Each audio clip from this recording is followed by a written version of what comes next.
navigue sur le bleu, sous le ciel si pur, arrafant les vagues, douce aventure.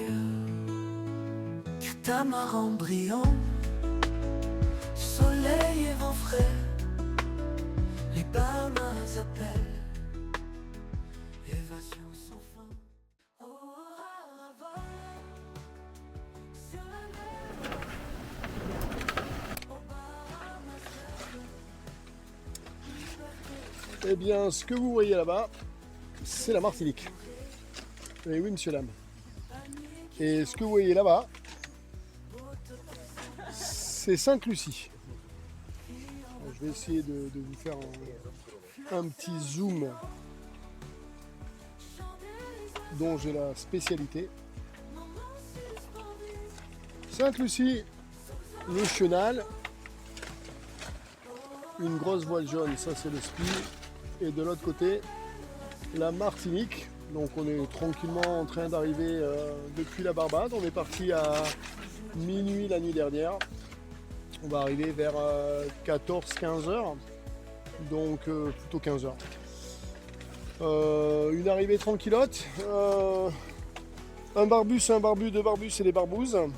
Ça, c'est mon pote Alex, vous vous rappelez de lui, vous l'avez vu plein de fois. Vous l'avez vu au Mexique, vous l'avez vu aux Bahamas. C'est le Canada, Chris Decalis, qui est venu nous rendre visite. Hein? Bon, là-bas, lui, il a toujours le goût des couleurs, on ne sait pas pourquoi. Donc, on tourne à un petit 6 nœuds, tranquille. On a pas grand-chose, on a 8 nœuds en apparent.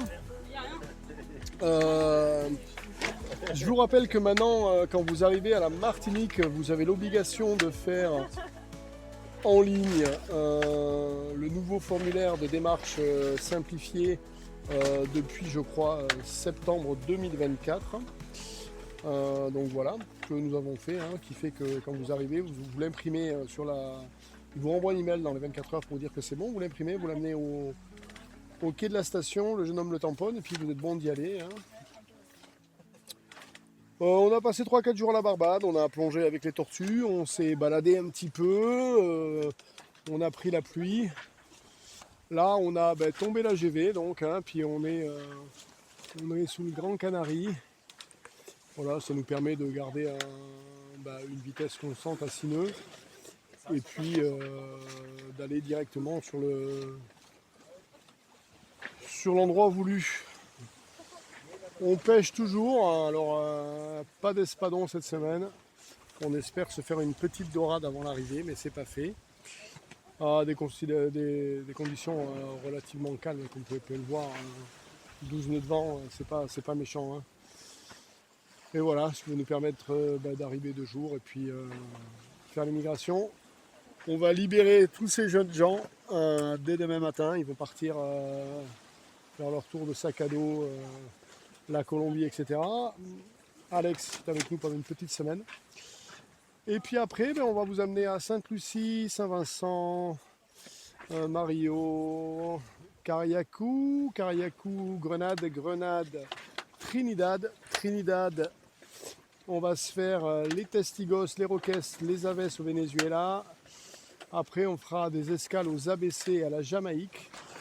Et puis on se retrouvera pour de nouvelles images magnifiques depuis les Bahamas où nous allons faire nos stages de voile.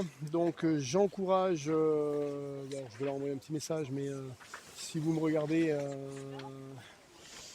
les 6 personnes qui ont pris un stage avec moi, n'hésitez pas à revenir vers moi pour terminer les dates une bonne fois pour toutes, qu'on fasse un calendrier et que c'est bon.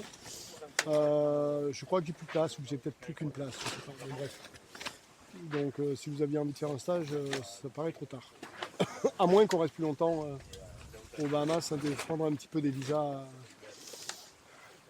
pour ma femme qui pêche. You fishing, babe? Ça va aller mal? Allez, les poissons volants.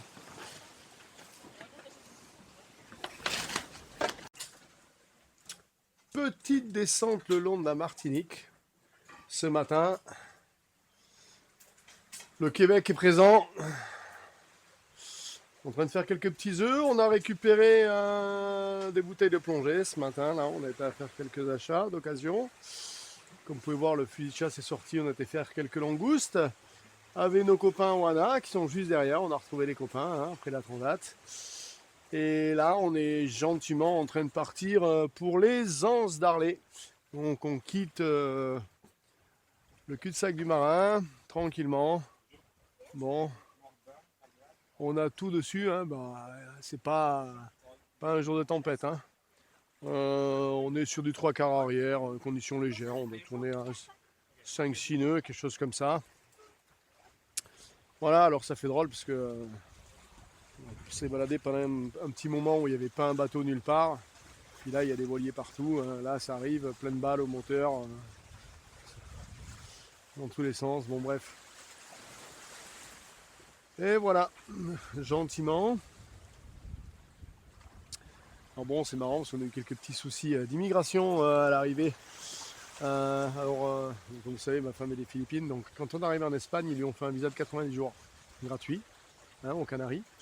Et ici en France, alors qu'elle est mariée avec un Français, on lui a fait un visa payant de 15 jours, en me disant que pour la France, elle n'était rien, même si c'était mon épouse. Ils sont sympas les Français. Bref. Allez, donc on a 15 jours à la Martinique, on ne peut pas rester plus longtemps. Après, elle sera en OQTF, obligation de quitter le territoire. Je sais pas, je comprends pas. C'est mon épouse, mais ils s'en foutent. Bref, de toute façon, on comptait pas rester. Allez, gentiment, on va aller voir les turtles des Anses d'Arlé. On a le capitaine là-haut. Hein. Et puis voilà, bon, on a fait un petit barbecue hier soir, on n'a pas encore rangé le barbecue. On a dit au revoir à nos équipiers. Ils sont partis vivre la meilleure de leur vie avec 3 sacs à dos chacun, une paire de tennis. Ils vont aller faire une petite balade en Amérique latine. Allez, donc comme vous pouvez voir, hein, pas grand chose. Hein. 8 nœuds de vent en apparent, donc pratiquement dans les fesses. Donc le génois ne sert à rien. On a 4 nœuds. Bon. Balade de santé, j'ai envie de vous dire. On va manger des petits œufs au plat à midi. Voilà. Allez, il n'y a plus besoin de le présenter, celui-là, vous le connaissez. Hein, le fameux rocher du diamant. Magnifique. On est passé faire le tour, on l'a vu de près. C'est la pointe la plus à l'ouest de la Martinique. Qui s'appelle le diamant, dû au fait que dans certaines heures du soleil, il reflète comme un diamant. Alors on se posait la question de savoir si le blanc qu'on voit là, c'était peut-être pas du guano. Bon, l'interrogation reste posée. Et une arrivée donc tout en douceur sur les Anses d'Arlé. Hein. Ça va se passer là-bas, derrière la pointe. On est toujours Enfin, on a changé, on s'est mis en ciseaux. GV d'un côté, génois de l'autre, avec le montage à la Steph. Tranquillement. On a Alex qui est en plein travail. Il est à 200%. Au taquet, comme on dit, hein, au taquet. Bon, les conditions n'ont pas vraiment évolué. Hein. On est toujours sur des conditions légères. Là, on a le courant contre nous. On fait 4,5, un peu plus. Voilà, 4-6. Il y a des moments où on fait des pointes à 5, puis des moments des pointes à 6, puis des moments il y a du courant. Et derrière le caillou, le rocher, on a Oana qui est parti en même temps que nous, mais qui traîne un peu. Je pense qu'ils sont en train de manger tranquillement. Donc Seb doit laisser courir le cheval tout seul. Voilà, et on se fait dépasser par les pêcheurs. Bon, je vous fais profiter un peu de la Martinique parce qu'on va pas y rester longtemps. Ah, salut les gars. Ils nous disent bonjour, c'est sympathique. Là-haut, on a un point de vue. Pas mal de bateaux aujourd'hui. Fait beau à la Martinique. Fait quelle température, Alex ? 30 degrés, ressenti 32. 30 degrés, ressenti 32. Bon, comme vous pouvez vous en douter, on a enlevé les bonnets. Allez, Oana, ils ont réapparu derrière le caillou, juste là-bas.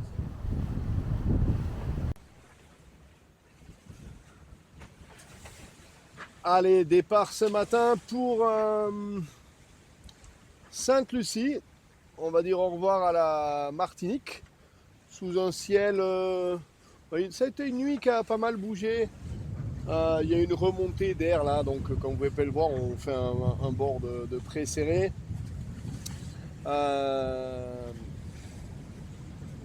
Donc on a une houle qui était pas très sympa au mouillage de Sainte-Anne cette nuit. Sainte-Lucie qui est là-bas au fond. Alors, tiens, on va faire une petite blagounette du matin pour tous les ingénieurs qui nous expliquent que il faut une voile d'avant, elle n'est pas faite pour être enroulée et qu'il faut mettre une voile endraillée sur ton bateau. On va leur dire d'appeler tous les constructeurs de catamarans et de mettre un été largable avec un truc pour endrailler une voile là-dessus. Hein, pourquoi les katas n'en ont pas si on ne peut pas naviguer s'il n'y en a pas sur un monocoque? Allez, c'était la petite blague du jour. Donc comme vous pouvez le voir, on est au pré. Bon, j'ai mis un 3/4 de génois. Donc là, on fait un bord grosso modo à 30 degrés du vent.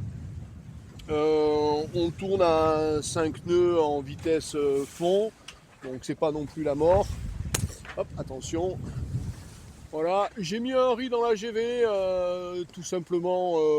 On n'est pas en train de faire un record de vitesse. Et petite capitaine là-bas, elle aime pas trop quand ça bouge, et spécialement au pré. Donc elle dit oui, mais il va y avoir des grosses vagues. Non, mais il va pas y avoir des grosses vagues. Oui, mais je dis ok, bon, on va aller. Bon, ça bouge, hein, quand tu vois la pointe du bateau qui fait ça, c'est que c'est pas le top. Mais bon, là, on est dans les hauts fonds. Normalement, vous voyez le changement de couleur qui se passe là dans une cinquantaine de mètres.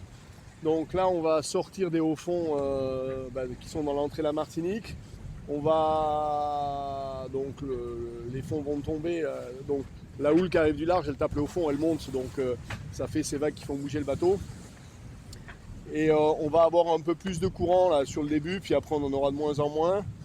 Alors je ne sais pas si vous voyez bien la caméra, mais je l'ai devant Sainte-Lucie, j'ai la pointe qui est là-bas. Alors au lieu de tirer exactement sur le mouillage de Marigot-Bay comme on devrait faire, voilà, je me suis mis à 35 degrés du vent pour que le bord de près y passe.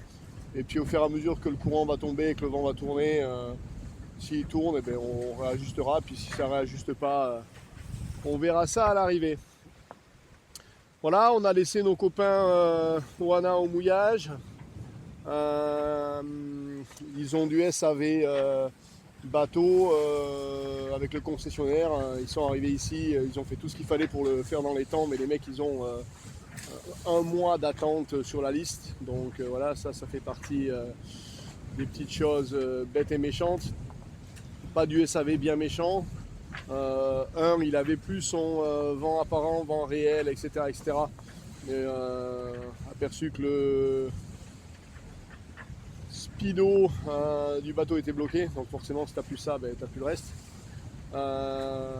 Voilà, enfin 2-3 petites bêtises, mais bon, il voulait le faire, son SAV s'arrête au mois de juillet, donc plutôt que ce soit fait avant la fin. Voilà pour le départ. Je sais pas quoi vous dire.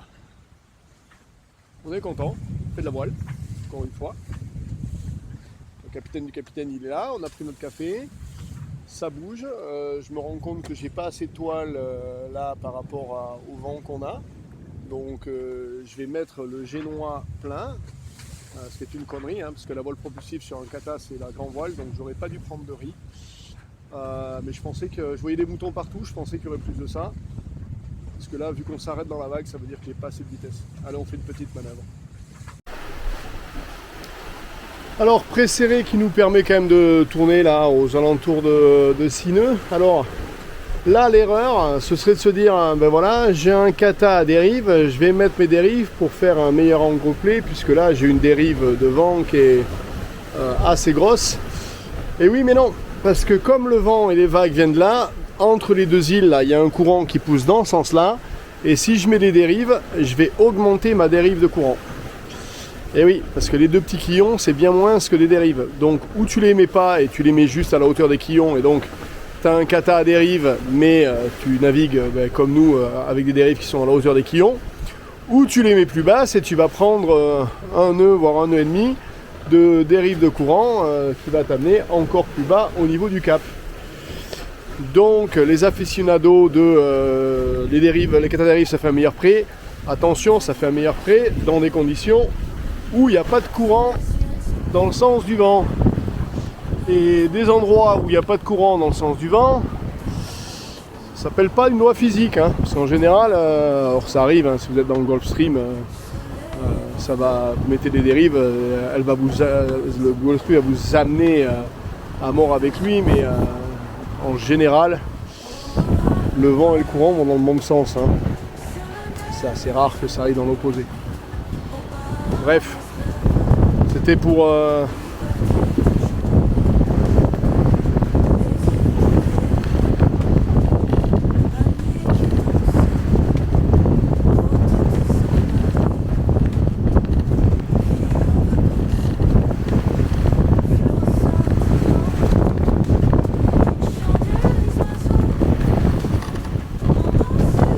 Bon, j'ai enlevé le micro volontairement pour que vous voyez qu'à un moment donné,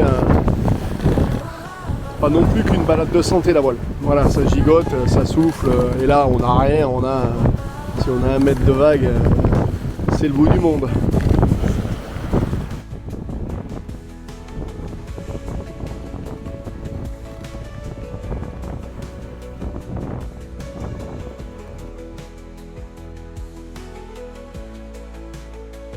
Des îles dorées, palmiers qui dansent.